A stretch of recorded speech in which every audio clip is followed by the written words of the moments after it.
Negara anggota ASEAN bersetuju agar Malaysia menjadi negara penyelaras hubungan ASEAN-Turkiye susulan keputusan blok serantau itu menerima negara berkenaan sebagai rakan dialog baharu hari ini.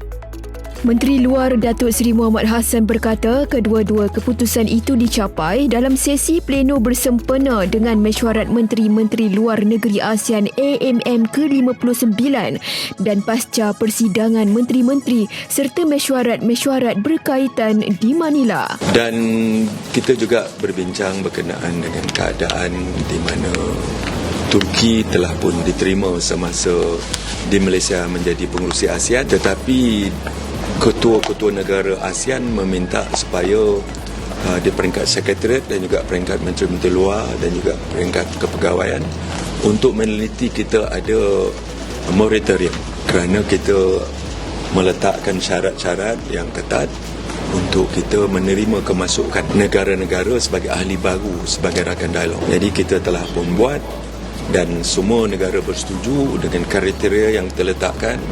Ada kayu ukur yang kita guna untuk kita menerima sebarang permohonan negara untuk menjadi sebagai anggota rakan dialog ASEAN.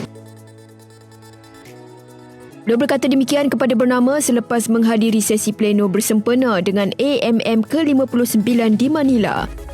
Untuk rekod, Malaysia selaku pengerusi ASEAN pada 2025 mencadangkan agar Turkiye dimasukkan sebagai rakan dialog ASEAN.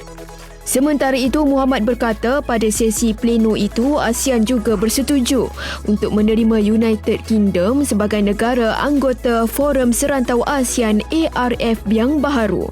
Pada sesi yang dipengerusikan oleh Setiausaha Hal Ehwal Luar Filipina, Maria Teresa P. Lazaro itu, turut dibincangkan ialah peranan negara anggota ASEAN untuk mengukuhkan visi Komuniti ASEAN 2045.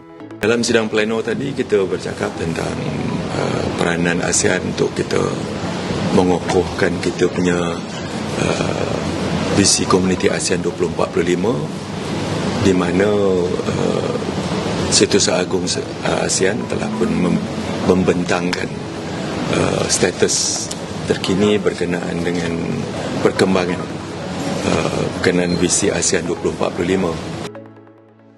Menteri Luar itu berkata peranan ASEAN dalam mengharungi keadaan geopolitik serta geoekonomi yang tidak menentu juga antara perkara yang dibincangkan. Dan ini perlu untuk kita terus menjaga kita punya kepusatan ataupun sentraliti kita. Kerana trust kekuatan ASEAN ialah kepusatan ataupun sentraliti.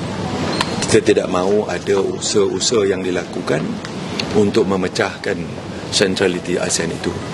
Jadi ini kita mesti pastikan ia dapat dijaga dengan terbaik yang mungkin.